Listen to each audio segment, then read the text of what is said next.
Billy, he had great things to say about you. He said you're his most prized person that's kind of done his look, and he greatly admires the effort that you put into keeping your physique. And he says he thinks he's like a mark for you now. I met him for the first time, man. It was like in January. Oh, yeah? Yeah. Yeah, he's a really nice guy, actually. He's just had really bad luck. He doesn't have much longer to live. He's lucky he's lasted as long as he can. Well, he's got Hep C, right? Yeah, Does he have Hep C? He does, and his liver, he already had one liver transplant because of it. And that was 10 years ago now, and you're only supposed to live 8 years after you have a liver transplant. Oh, really? So, can't have another one? At his age, he's in his late 60s now, they're not going to give him another one. And they've now found out that his new liver is dried up. So, pretty much he's going to die soon. Shit, last time I saw him, he looked good, you know? He still looks good. But recently, he actually fell out of a chair and he hurt his back a little bit, so they did a CAT scan on his back. And they told him when they reviewed the results of the CAT scan that his back was fine, but his liver's dried up. Oh, really? So, damn. I mean, he's defied the odds in the past. Right. Who knows? But I got to hang out with him for a week, and he's a great person. Because I got the same problem, and he's trying to. He hooked me up with his doctors in Phoenix. Oh, really? Because they're the best doctors to take care of it. Right. So they're going to. I got a bunch of tests done there and more tests done here. And once they get and review the results, I'm going to find out if his doctors will take care of my problem. Because with me, they can cure it. But with him, the treatment is like chemotherapy. So he'll die from the treatment, so they can't try and cure his. Right. So, anyways. All right, so you mind if I start? No.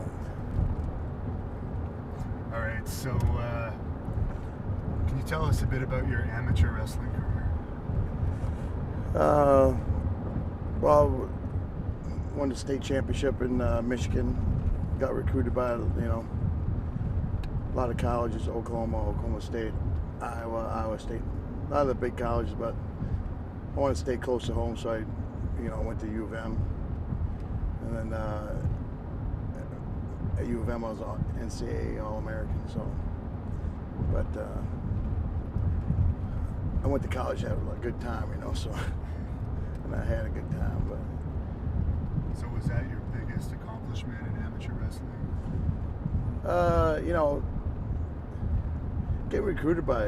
Looking back, getting recruited by all those colleges I didn't think it was that big of a deal at the time because, I was winning, but looking back, it's just to get a scholarship from Michigan was a pretty big deal, But I had a great time in college, Were you a fan of pro wrestling growing up? No, I never watched. Well, I lived in a small town, so we didn't really have too many channels, Right. And then, but no, I never really watched it. Actually, my grandfather did go to a couple wrestling matches in Saginaw, but my dad ended up telling me that he was a big wrestling fan. But I never watched wrestling. The time I started watching wrestling was in college when it started getting big, And that's when you figured out it was something that you might be good at? Well, I didn't know anything about professional wrestling at the time, so I watched it and I said, man, I could beat those motherfuckers up, So that's really how I got into it. And then my brother was 2 years older than I was, so he went up to Minnesota and trained with Brad Reinigans, Right. Because Reinigans was an amateur wrestler too, Actually, Reinigans and my assistant coach were good friends and my grad assistant coach was the first American to win Greco-Roman gold medal for the United States, you know, so they were pretty close, you know. So what was your training like going into pro wrestling? It's pretty easy now if you want to be a wrestler, but in those days it was a little tougher. No, actually, back then it was. See, my brother went through Reinigen's camp, so you know they trained pretty hard, you know. You know, back then they weeded out, you know, all the weak guys through his camp, you know. But I got trained by a totally different guy. I started wrestling for Dick the Bruiser, you know, who was a big name back in the 60s and that, you know, and he was still wrestling at the time. I started wrestling in Michigan, Indiana, Ohio area, you know. So that's where I started wrestling, you know. My first match was against Bulldog Don Kent. He was popular in the shows. with the Fabulous Kangaroos, him and Costello. Yeah. They were a pretty big name back in the day, you know. So that was who my first match was against, you know. So I took a totally different path than my brother did, you know, because I mean, he went through Reiner's camp, but then we went to Canada and tried to get it, you know, with Dino Bravo, and that didn't work out. And then he started down in Louisiana, you know. So he told me I really didn't have to go that way. And I picked up professional wrestling pretty easy, you know. So I just went through that, took that avenue, you know. And before long, you already had made it to WCW. What was that like for you? What were the discussions to bring you into WCW, and how did you feel getting a job with a major company? Well, first from Dick the Bruiser, I went down to Tennessee with Jerry Lawler and Jerry Jarrett, and that was actually good because for a whole year I wrestled every day, you know, Monday through Friday, you know, 7 days a week, you know. So and that was good training back then, you know, because there wasn't a whole lot of territories. So at least, I mean, we didn't get paid shit, but I got to work every day, you know. So by the time I started with the NWA, you know, I was ready to go, you know.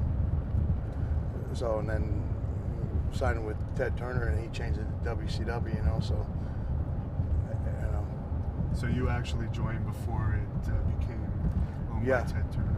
No, I joined when Ted Turner owned it, but Okay. it just it was still the NWA, and then later on they changed it to WCW, make it a, you know, because, you know, NWA was more national, you know, WCW was worldwide, you know. Right. So. And what led to you starting to team up with your brother? Was that kind of planned before you were hired, or did it? Well, that was our original plan, you know. Mine and my brothers, we always wanted to wrestle together, you know.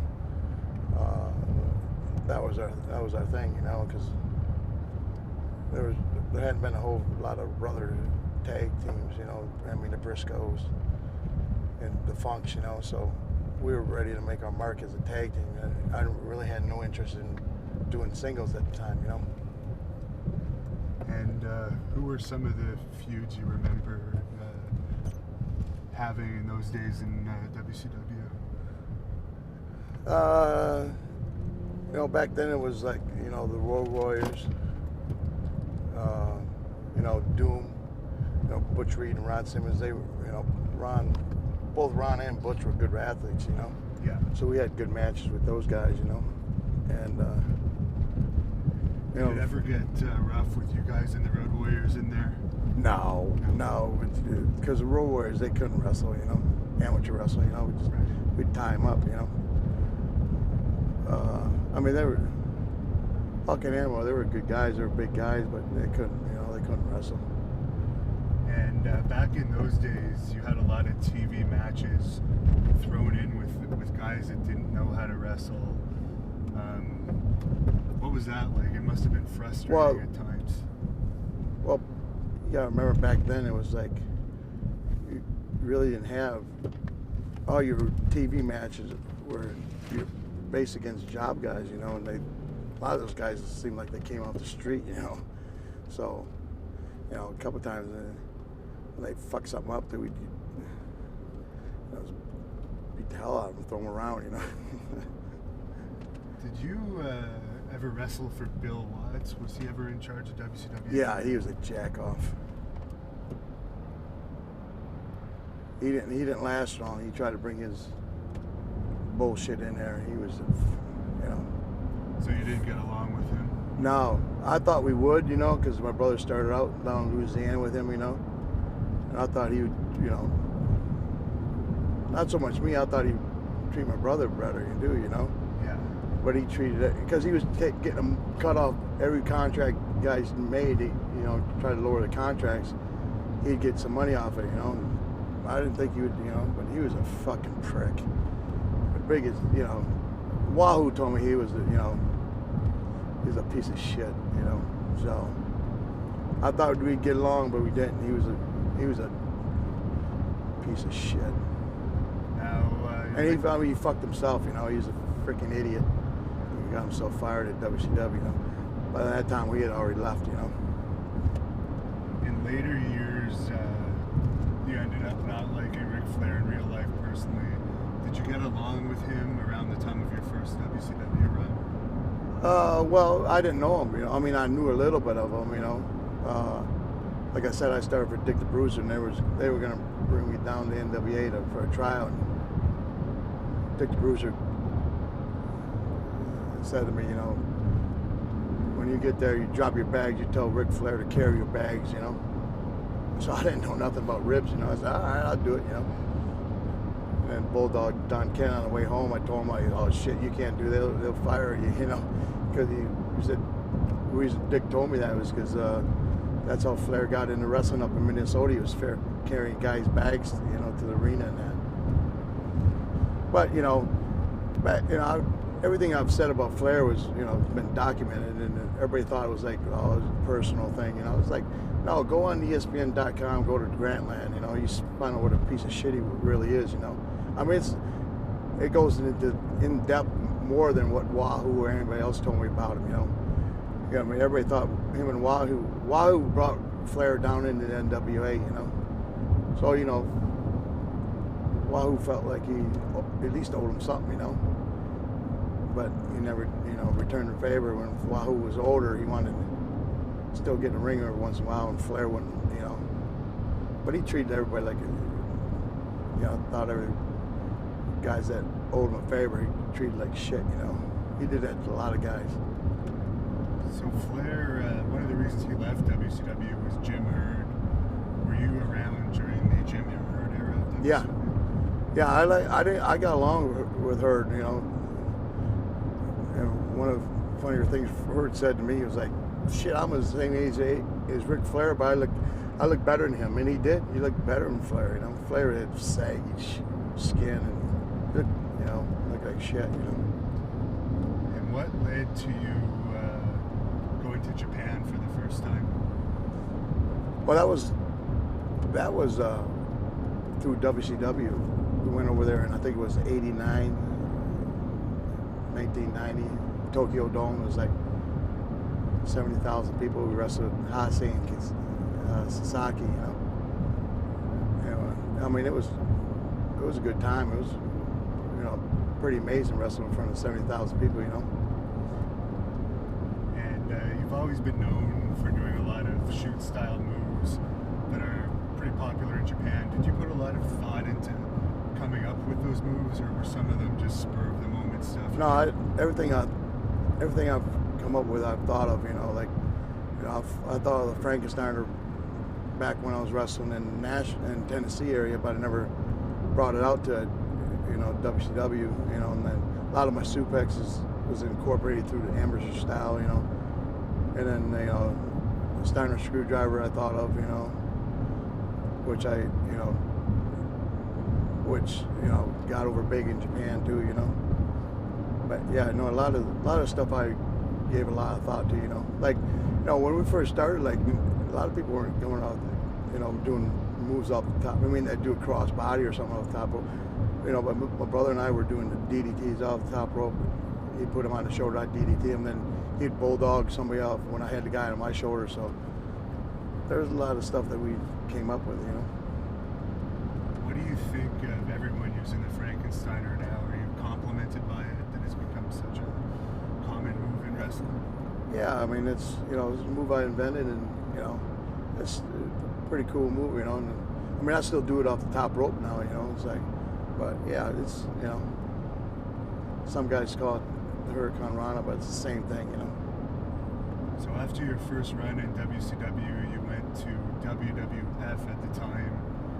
What led to you jumping ship? Oh, that was the time when Bill Watts took over, you know. So we got, you know, we saw how he was trying to fuck everybody, you know, and so we had an opportunity to go.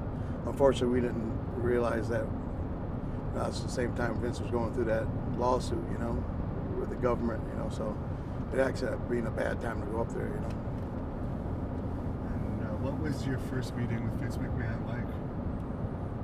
Oh, he said we would make more money than we ever did in the wrestling business. And I guess he didn't follow through on that promise.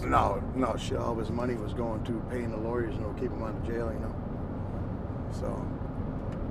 So we, yeah, first time he wasn't paying us, so we left after 10 months and signed a pretty good deal with Japan, you know, for 2 years. During that time you were there, one of the feuds you had was with Money Incorporated, Mike Rotundo and Ted DiBiase. You had a lot of good matches with them. Any memories of that feud? No, those guys were always easy to work with, you know. And what about the Quebecers? Yeah, I mean they were good too. They had some, you know, pretty good heat, you know. I mean they were pretty good.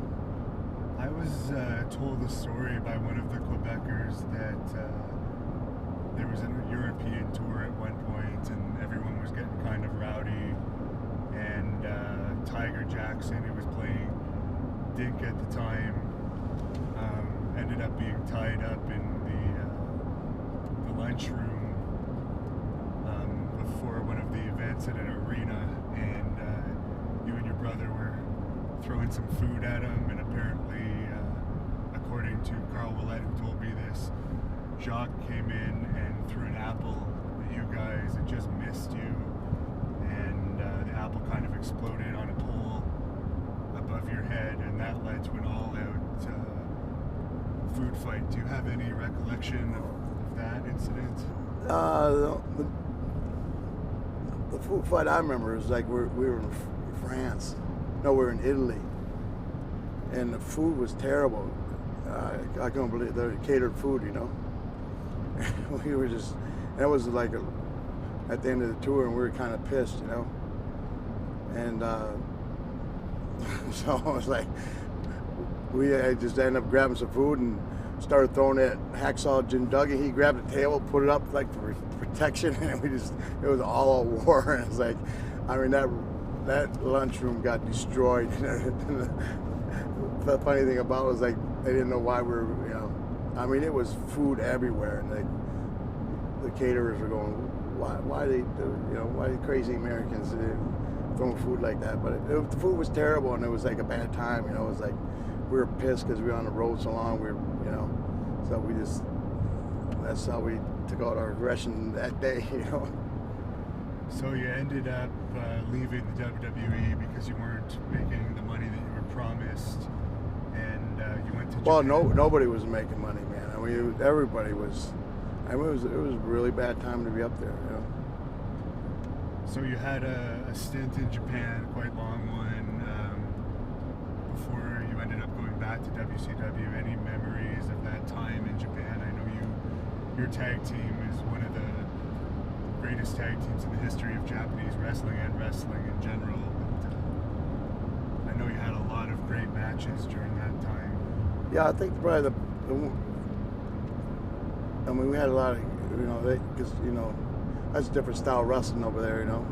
But I think the biggest thing we had over there was when we wrestled in North Korea, Pyongyang, 170,000 people 3 nights in a row, you know. I mean, that was amazing. I mean, the people, it was so far. It was in the Olympic Stadium, you know, and the people were about that big, you know. It was so far up there. You know, 170,000 people. That's, you know, that's a lot of people. So, plus the 3 nights in a row, you know. So that's probably the thing that sticks out the most. I mean, because the place was communist, you know. Yeah. and we were being watched the whole time. And one guy made a phone call to his wife, and he said, "Man, this place sucks." And as soon as he said that, the phone went dead, and he lost his phone privileges for the rest of the tour. And then we'd leave the hotel because, I mean, it was so everything was so all propaganda, so they only had so many different shows on TV, So we got sick of the place, so we would want to go out and walk, and like people would be following us the whole time, so. But it was pretty cool. Muhammad Ali was there with us. It was a pretty big event, Did you get a chance to talk with Muhammad Ali at all? I know he was probably gone a little bit. Yeah, he had the onset of the of the disease, but he could, he's moving slow. But man, once we got to the steps, because we went to visit the king and where his tomb was, it was like he ran up all those stairs. It was pretty amazing. He was moving pretty good, So after Japan, I think you still kept going to Japan here and there, but you ended up back with WCW. Yep. Who recruited you back to WCW at that time? We had been gone for a couple of years, so we just was ready to come back, And would Eric Bischoff have been running things at that time? Yeah, he was in charge. Were things better in the dressing room in that era? Yeah, and then that was like 96, 90, when we came back, and that was I think like 6 months later, Nash and Scott Hall came in, and then NWO, and things just took off, What did you get along with those guys when they came in from WWE? Nash and Hall? Yeah, I've known Nash for a long time. He's from Michigan, so we always been, it's been my same part, so same city, so same state, so we've always gotten along, So and Scott Hall was a good dude too, I mean, he's got his demons, but he's still a good guy, Was there a lot of partying going on in that era with the wrestlers? Yeah. I don't just mean hard drug. I mean, was it kind of like a... Oh, it was one big party, yeah. That was an amazing time in wrestling. He'll never go back to that. And during that time, you ended up breaking up with your brother as partners and becoming a single star, and that's when your career really exploded. Is that something you had been wanting to do for a while at that point, or was that an office decision? No, it was about time to do it, because we had wrestled everybody there is to wrestle, and it was getting pretty boring, because there weren't a whole lot of teams left for us to. And it was this time, so it just worked out, And cutting your hair and going for the look that you still have now, is that something you came up with as well? Yeah, I didn't tell anybody, until the night of I was going to turn. Because I did it, or that was Sunday night, and the next night was going to be Nitro. I didn't tell anybody until Sunday night that I was going to do it. And then Monday morning I went, and then I showed up for Monday Night Nitro with blonde hair, So a lot of people didn't even recognize me, And it was around this time too you started to become really known for your promos, and you hadn't really had the opportunity to talk much before that. Did you always know that you had the promo skills in you? Yeah, but I enjoyed being a heel better, being a bad guy a lot better, so it just came, I mean, I like doing it a lot better, so it was easier for me to do heel promos, It's easy for me to make the people hate me, Right. You would say heel is more your natural personality. Yeah. Well, in that time it was, And do you think WCW kind of dropped the ball not having a bigger feud between you and your brother at the time of the breakup? Well, I didn't really want to go against my brother that much, I mean, we did a couple matches, but that was I don't want to make it, I didn't want to really feud against. I didn't want that to be my turn. You know what I mean? Right. So things were going great, and you eventually ended up getting the World Championship, and the belt meant a lot at that time. Were you happy when you finally won it? I mean, yeah. Anytime you win a world title or world tag team, it's a great feeling. But there's also still a lot of responsibility. You still got to draw ratings, you still got to draw a crowd. So there's still pressure. I mean, because some guys win a world title and the ratings go down.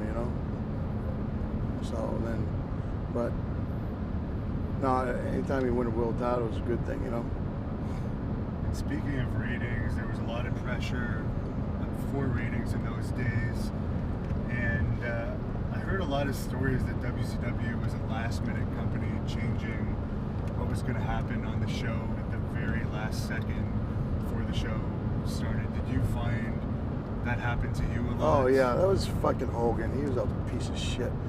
We all had to wait for him to come in. Like I was wrestling, I was first match one night, and then 10 minutes before the show starts, I don't know who I'm wrestling or anything. And like 5 minutes before the show starts, I find out who I'm wrestling at. So the Hogan thing, it didn't start now. I mean, it's kind of started back then, and it wasn't just you. I've heard it from a lot of people that there was a lot of animosity against him in the dressing room at WCW. Well, you gotta understand, Hogan's in real life. I think I proved that when I started tweeting. He's a fucking cunt, man. He would always tell who would win, who would lose. He would always try to keep his thumb on everybody, But back in WCW, it was like, it was hard to, because he had a lot of power. He gives him and Bischoff, and it's like, and they disguised it more, But once in TNA, they were, I don't know, arrogance or whatever. They just came in and buried everybody, Back then, yeah, he did the same shit, keeping his thumb on. Didn't want hardly anybody to get over, He's a fucking cunt. Were you happy when Eric Bischoff was gone the first time from WCW? Well, I had always seemed to get along with Eric, but I mean he'd be a prick sometimes, but not around me, And then when they both came down to TNA, it's like they had they were just pricks. They didn't give a shit, It's like, fuck you, you ain't gonna, And at that point, I had enough, So what was your reaction when Vince Russo took over? Did you think WCW was going to improve at that point, or did you think it was just kind of grasping at straws? No, at the time when he came in, he basically, WCW actually kind of stole them, Yeah. And so you had high expectations. Yeah. That he would help the company. Yeah. And around that time, you gave a bit of a controversial promo involving Diamond Dallas Page and Kimberly Page. Do you remember what led to that? Well, it was simple. It was like, she was a Nitro girl, and she thought she was a big part of the show. She thought she was a big star, She actually said she thought, she actually thought girls were, a big part of the show, It's like, are you fucking kidding me? You know what I mean? So, I never had a problem telling the truth, And I guess he had a problem with you basically saying what was pretty much the truth, that it was the stars drawing the ratings, and I guess he attacked you. No, what happened, I had actually, after I got done doing that promo, it was like,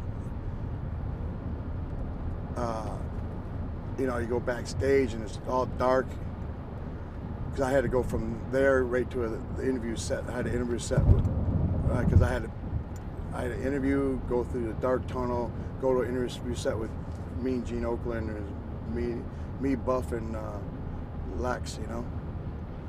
So, and then, so I go through I'm going through the dark tunnel.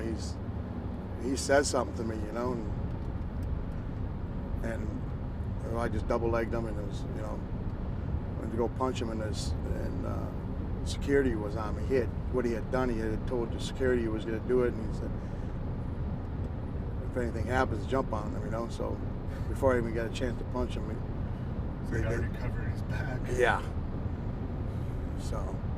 Were you? Because I mean, the security guys were, you know, I mean, they were older at the time, and they weren't that fast, you know. And so, I mean, I took him down like that, and was going to rear back to punch him in the face, and they had to grab my arm, so, you know, they were there, you know. What finally calmed that situation down? Because obviously, I mean, if someone did that to me, I'd still hold a bit of a grudge if I didn't get to actually punch him in the face. Well, I was going to rip his eye out, you know, but they grabbed that too, you know, so. But, you know, him being friends with Bischoff, they smoothed it out, you know. There's also a story from around the similar time that you threw a television screen at Terry Taylor. Is there any truth to that rumor? Probably. You know. Yeah. It was a rough time. Yeah, I mean, yeah, there was this. I mean, things would be, you know, it's so chaotic down there. You know, it's like it was brutal. You know. And one day, in your time at WCW, towards the end of it, you came out and on live TV you gave a shoot promo on Ric Flair, and obviously you'd held those feelings for a while. What finally made you snap that night and go out and basically... Well, but that was in the NWO, you know. So yeah. We'd go out and cut an interview on anybody, any time, you know. It didn't have to make sense, you know. At NWO, we'd attack everybody, you know. I mean, I just, you know, I said, fuck it. I just say, do the interview on Flair. I don't, you know. I think it was like so close to the truth, you know. Everything I said, you know. And so, you know, after I did that, I expected, you know, maybe a confrontation in the back, you know. Like I go back and somebody said he went in the room and started crying, you know. So, fuck him. And then him and his buddies, you know, J.J. Dillon was a motherfucker, tried to get me fired, you know. First they tried to spend me, take my money, which didn't work, you know. They tried to get me fired. But that's the politics back, that's the way it was back then, you know. Kevin Sullivan told the story that he was genuinely scared that there was going to be a showdown with you and Flair, and I guess Kevin had talked to you at one point. A showdown? Flair's a fucking pussy. As a matter of fact, the next day we were doing taping of Thunder, you know, and that's when they had told me, you know, like, oh, we're going to send you home, we're suspended, you know, and so I just, fucking time off, you know. So I was walking through the parking lot back in, and Flair comes up, and I said, you motherfucker, I was going to punch him, and then, you know, and he starts running, you know. I didn't have nothing to do with it, you know what I mean? What do you mean you didn't know? Why you know about it then if you don't have nothing about it, you know, because you're just getting to the building, you know. So, no, he was... And not too long after that, that was the end of WCW. Did you have any idea it was going to be the last Nitro, the day that you showed up in Panama City? There was 2 weeks before, no, you know. Actually, we really didn't know until we got there, you know. But there had been rumblings that, you know, it was going to be sold, you know. Because that's when, there's other factors, you know, like, because AOL was involved that time, you know. And they got rid of baseball and the basketball, so. But that was all a shady deal. I always thought that was a shady deal, how Vince got control of that, you know. So, but no, we didn't really know until we got there, you know. So do you think, what do you think ultimately led to the end of WCW? Yeah, it was. Yeah, it was just a whole bunch of different factors, and the fact that we were losing money too. You know, like I don't know how you lose money when you're selling out almost everywhere you go. You know, drawing the ratings that you were drawing. You know, and it's like fucking Bischoff and Hogan fucked that all up. So you let your contract run out when you were finished, and then you ended up going to WWE again, and the WCW guys that had been there before you, all of their careers were pretty much brought down because they destroyed most of the WCW guys. Were you fearful of that at all going in? Well, it was on my mind, you know. But at the time, you know, I had nerve damage in my foot, so I really wasn't really planning on going, you know. But they made me an offer that was, you know, pretty good, so I took it, you know. And they knew my foot was bad, you know. And, you know, I did what I could do, but, you know, they obviously took personal that we had beaten them for 82 weeks straight, you know, so they wanted to show who was a better company, you know. So they treated everybody the same and basically like shit, you know. Me, Kevin, Nash, and you know Goldberg, they all basically treated the same way, you know. And you worked with Stephanie McMahon a bit when you first came in. Do you have any memories of what that was like? You know, that was Triple H's wife, so, you know, and it was Vince's daughter, so it was basically just an extension of Vince, you know. So it wasn't too fun having to do the late, was it? No, I had preferred to go on, you know, a different show. I didn't really want to go on Raw rather than go on SmackDown, you know, but they wanted to push me to wrestle Triple H, you know, so. And did you enjoy your feud with Triple H? I mean,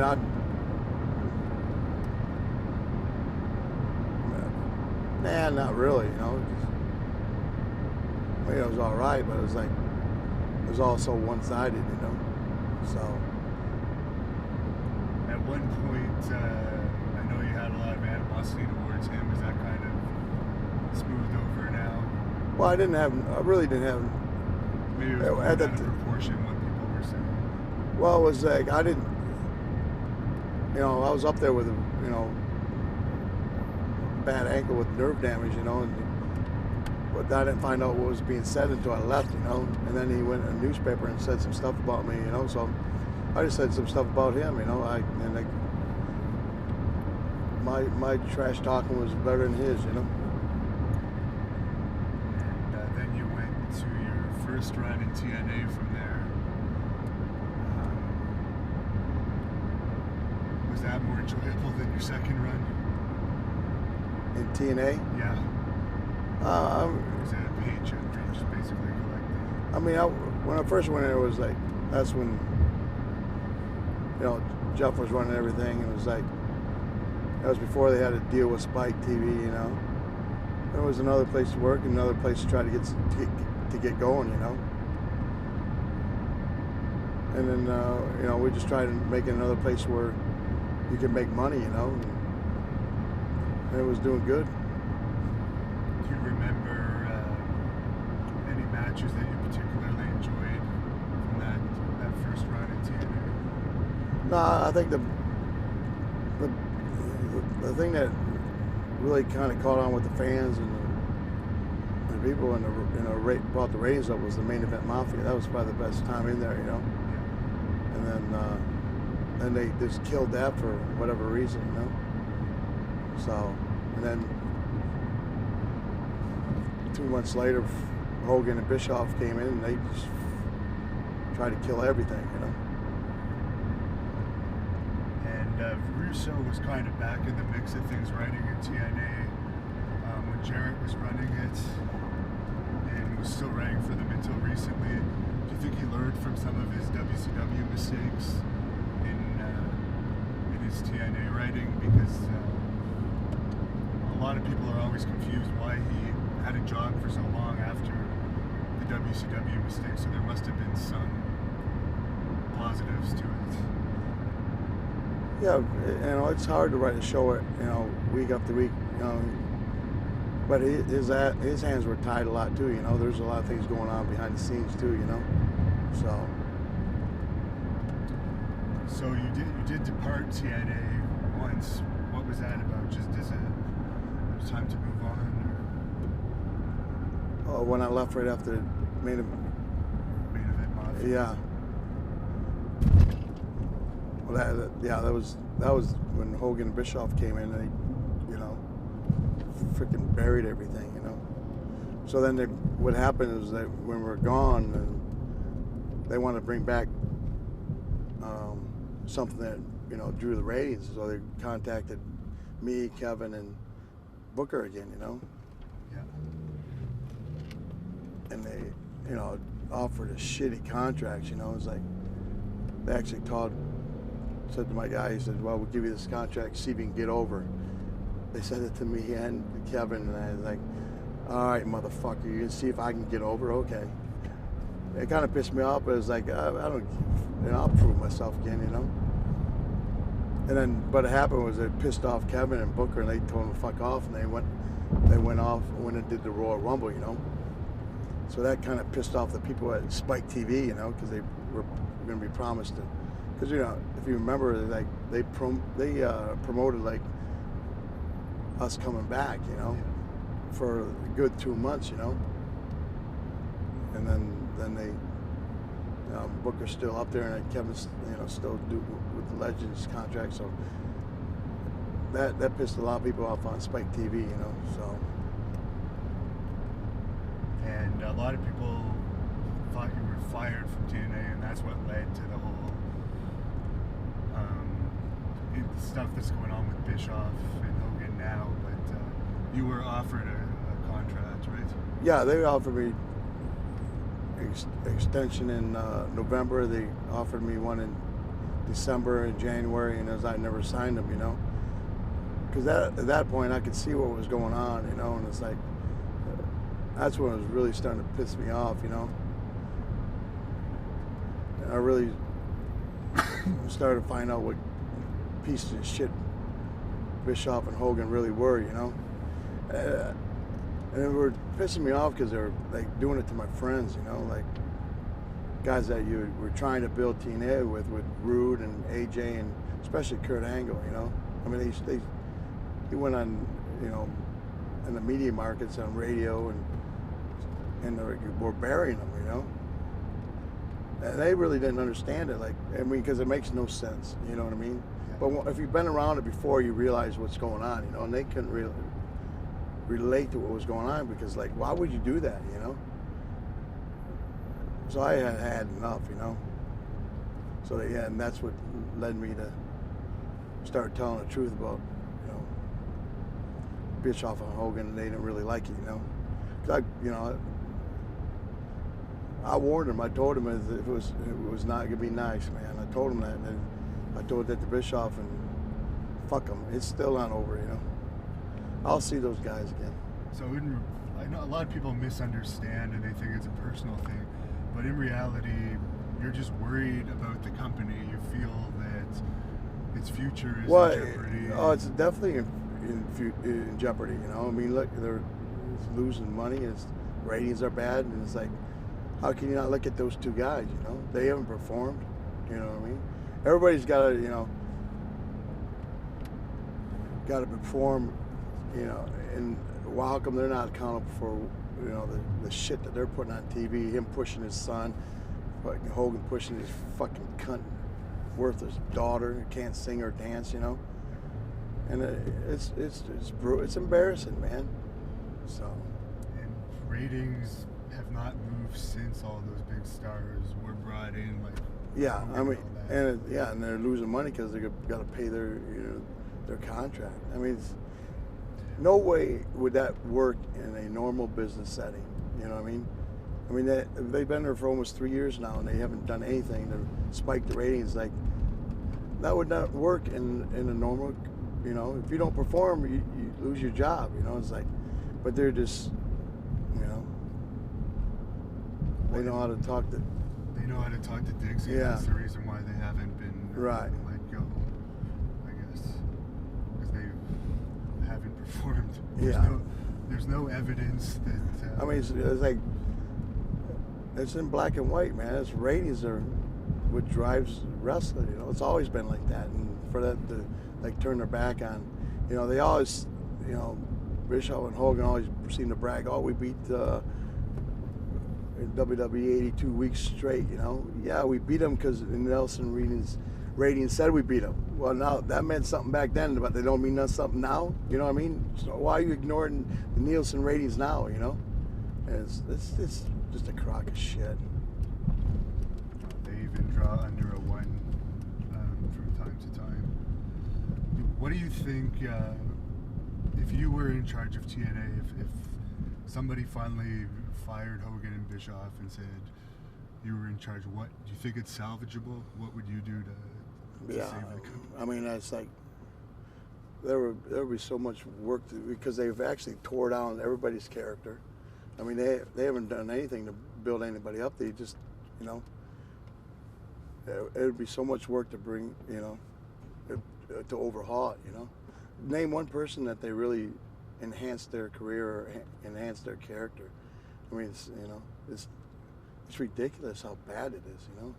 People still don't know what TNA is. Well, there's a lot of people that don't watch it, and it's understandable. I mean, it's brutal. I can sit through 10 minutes of WWE, but I can't sit through 30 seconds of TNA. Did you work with Bruce Pritchard at all before? No, fuck no. He was a fucking gopher before with Vince, and it's like somehow he convinced he was like Vince's right hand man. Are you fucking kidding me? He's a fat motherfucker.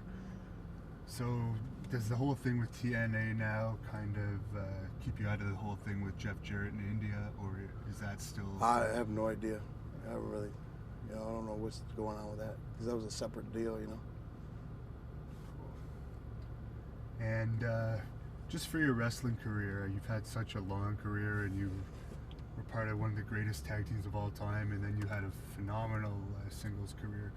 How do you want to be remembered overall as a wrestler? What would you like fans to remember you as? Well, fans come up to me all the time and, you know, thank me for the entertainment. I just want to entertain, you know. I just want to piss people off so they either come to see me get beat or beat somebody up, you know. So. And the last question I have for you is, you're such a tough guy, such a scary guy and all this, but do you have any fears? Are you afraid of anything? Nah. No, not a whole lot. Cool. All right, that's good enough. That's good, and I guess we'll just set up a little room just to get the Superstar Billy Graham one, just so it's good quality for his DVD. Right. I know that's very important to him.